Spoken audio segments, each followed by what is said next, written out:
Hey there folks, I'm very sorry for being gone for a while. I have been so busy with many things like my job, economy, and anything else around. There have been many things happening lately. And well, there's a lot of things to take in and, well, you know. Even this part about Summer Monica, the death and so on. Ugh, it is too much now. But okay, that's not my point. My point is that I have been busy working all the time, so yeah, it's my apology to say. Anyway, I'm back again, and I'm happy to be here again, even though I have been busy. As you know, the job comes first. Nothing else but the job. Anyway, for the recent years I have seen around the TV, around the world, I have been so mad over the time to see all kind of destruction, everything. I mean, for normal people around, of course, no matter which religion each and anyone belong to. Like in USA, the Christian nationalists who have taken over, and perhaps in some degrees in some countries as well. Well, perhaps not Christian nationalists, rather far-right movement in this case. Then we have the Islamic extremists who actually are much more dangerous as usual. Not only them, but conservative Muslims as well. And all of those people who justify killing and death. It makes me mad. Sometimes I wonder, what could we do to just reduce it? We don't know. We're just sitting here and see what's happening. Even ex-Muslims are getting killed by nothing. But for Summer Monica, who were a Christian, who got killed by those people, even if he lay his own opinion. Sure, I can get it about this burning book. Everybody can get mad, yes. If I justifying burning book, well, not really. But that doesn't necessarily mean that I'm going to take someone's life. No, of course not. Taking someone's life is not right.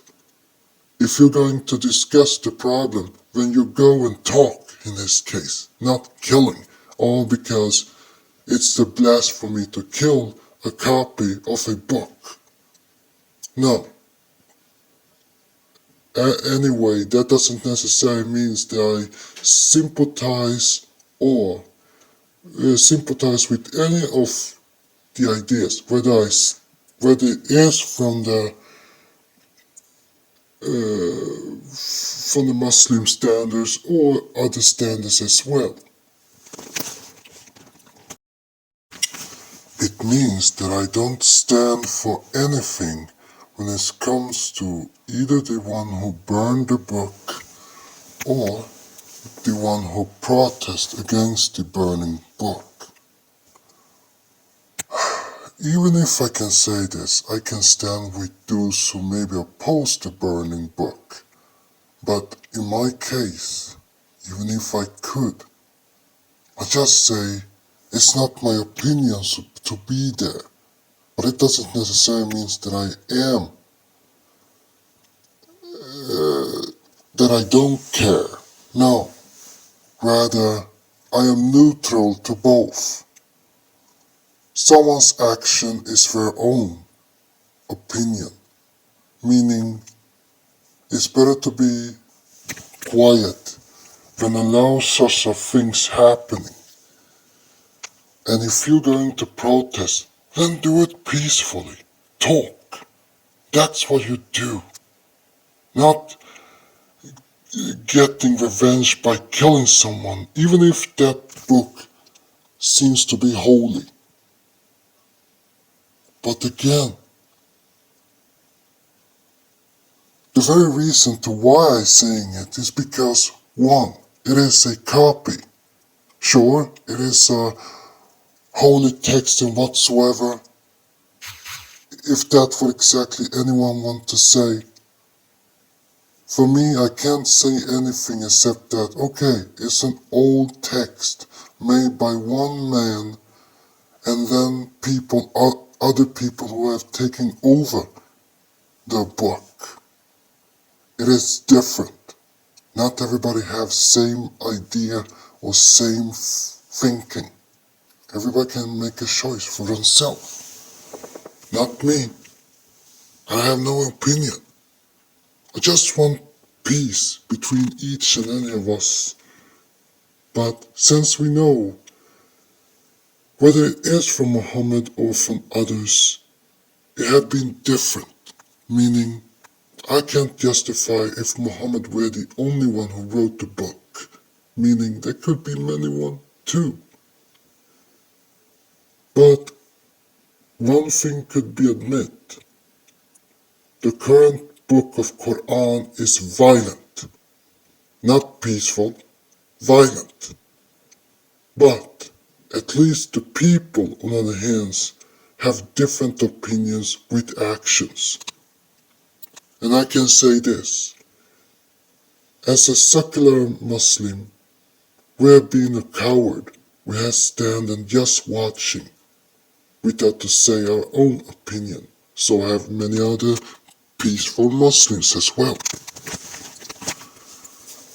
It is better that we all recognize both right and wrong. Killing shouldn't happen, no matter what. Despite, why on the other hand must we always accepting whatever those violent conservatives and Islamic extremists doing?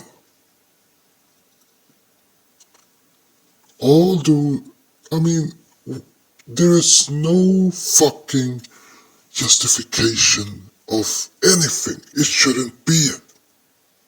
But it is too much when we always have to stand by and watch everybody get killed by those people without to lift our own opinions. Sure, it have been some of them who have the courage to speak out. But we are too few. So why on earth must we allow that part? And by the way, I can tell you what. When it comes to Islam itself, it's not only by the Muslim community of the violent side, when it means the conservatives and the Muslim extremists or Islamic extremists, as I would say, rather. It comes with anyone, with their actions. But the one I should blame is always the Imam and Shaitans, the Islamic apologists or something, the preachers. They are the one who also encourage this kind of blasphemy idea. Perhaps not all of them are alike, but there's many of them who are behind it. And that's why it is important to make sure that they never, ever, ever preach that part. Otherwise, you shouldn't trust anyone blindly. Because if they are for the violence, to what things do they think they could reach? That they honor Allah? in my ass they do. In my ass. They know that they're making wrongdoings. But there's no way that Allah would answer any question like, hey, you're going naked, I see you, you get punished. Or, hey, I see somebody bought a book, go and kill him. No, I don't think so. That's just the bullshit. And that's why somebody must actually stand up against the violence. So yeah, even if I may not say anything about the Quran, but I say this, the Quran today are actually violent. There's many hadith, but that depends from which each and any groups, depending on where they belong to and what they stand for. It's different. But enough about that. I want to come with something I wanted to present.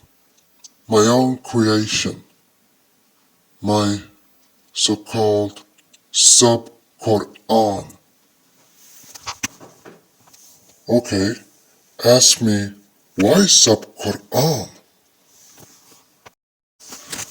Well, I was thinking that could be a change for once, and not all those ideas about whatever the current Quran actually giving out. As a kid, I do remember that I have always admired the Quran, the way I was reading, but it was because it had been censored. That part at least. I won't exactly explain all of it because I am more afraid of that the real perpetrator will be those extremists who will at least confront those who have censored the violent and all of this idea like the original Quran had. Or should I say the violent Quran, since there's a bunch of other Qurans piled in papers we don't know really. But yeah, that verse I had was at least a little more chill, although it was a little more of a conservative size, but also little liberty verse. Not all of it, but in some stances that you could feel. For example, you can imagine the 70s outside. The women maybe took their right to speak out and so on.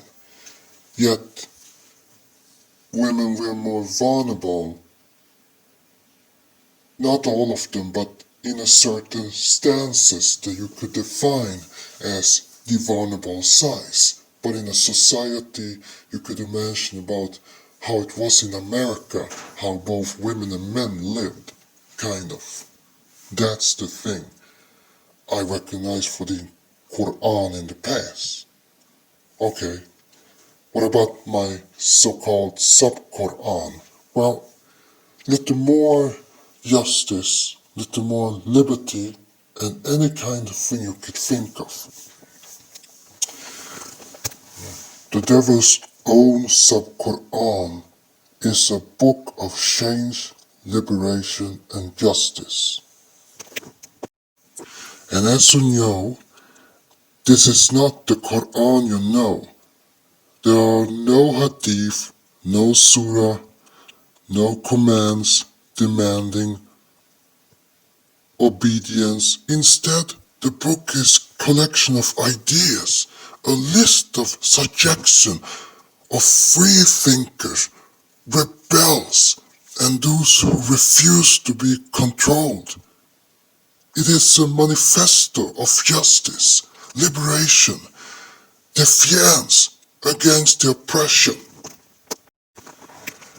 Alright, why that? Well, in my case, some topics may seem similar, but I have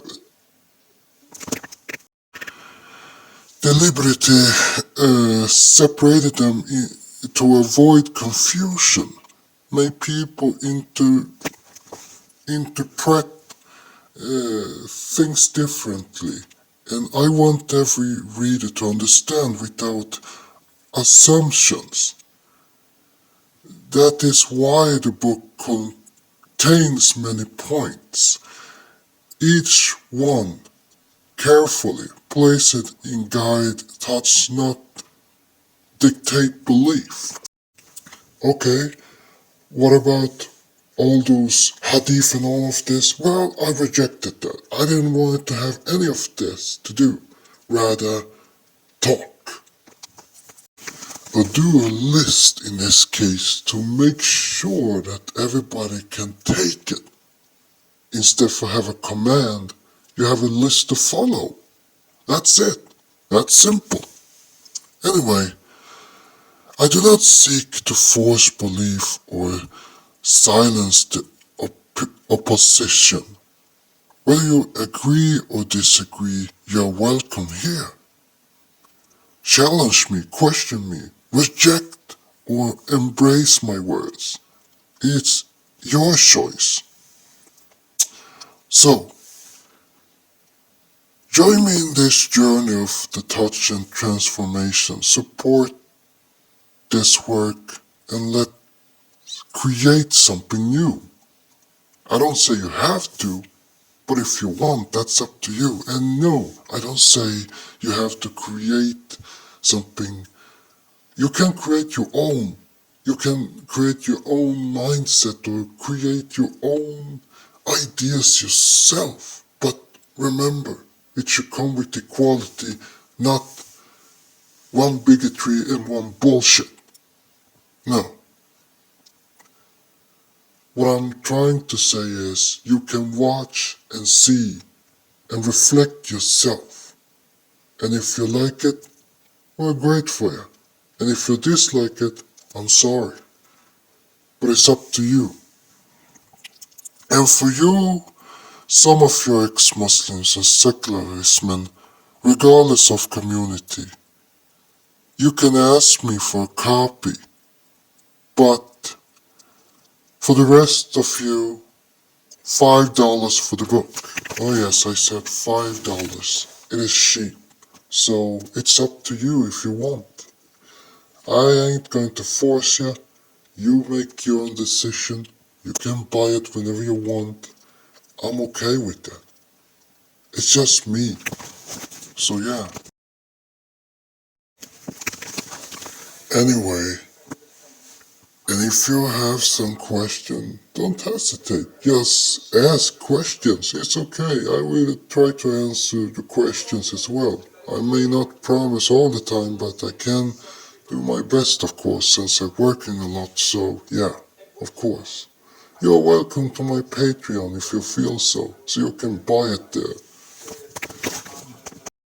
I just wanted to create that book to make sure that we all can change for a better future for each and any of us. We can't continue with the old thinking because of all those law and so on. No, we should actually evoke ourselves and become more peaceful. And that's exactly what I want. Anyway, I will thank you all for taking time with me. I'm the Bean Devil, and I'm happy that you took your own time. I wish you good luck and hope for a better future. Have a nice day. Second Shaitan out.